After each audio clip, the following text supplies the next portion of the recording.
The 29th of March had long been trailed as the brilliant Independence Day of the Brexiteers. It was the day that they trumped for 2.5 long years. And it turns out that actually on the 29th of March we're going to be here in the House of Commons because the European Union demands it. The humiliation of Brexit would seem to be very complete, indeed, Mr.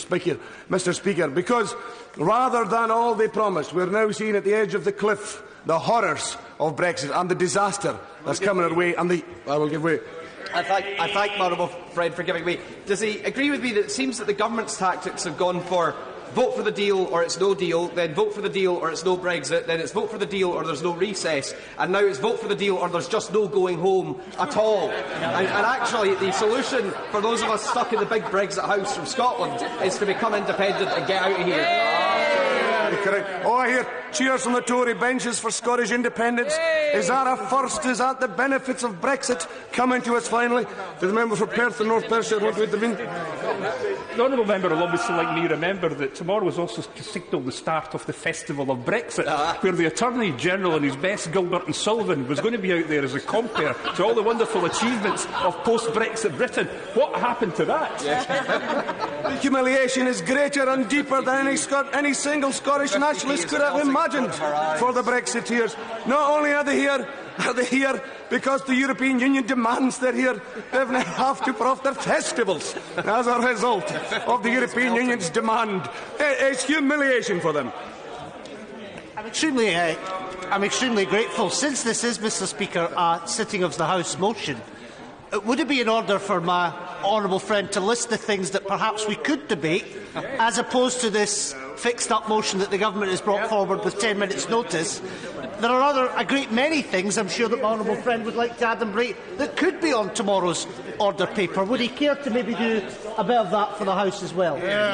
Well, absolutely, and my honourable friend from Glasgow makes a very good point, because I've for a number of business questions, I've indeed asked, and other members have asked the Leader of the House for time to progress the Refugee Family Reunion Bill. Order.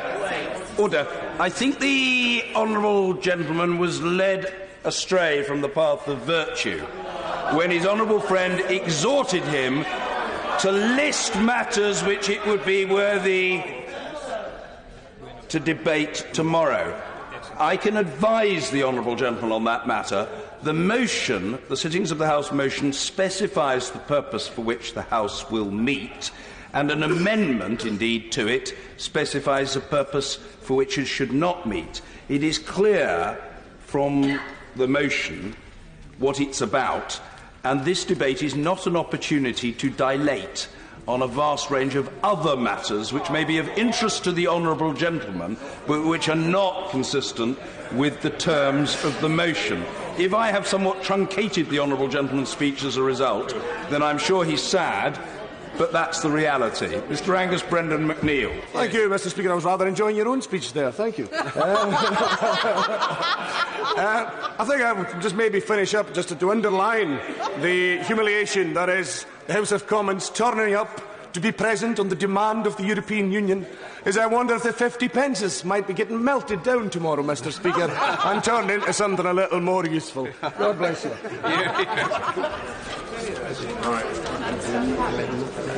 I think I'm right in deducing that the Shadow Leader of the House doesn't wish to move her amendment.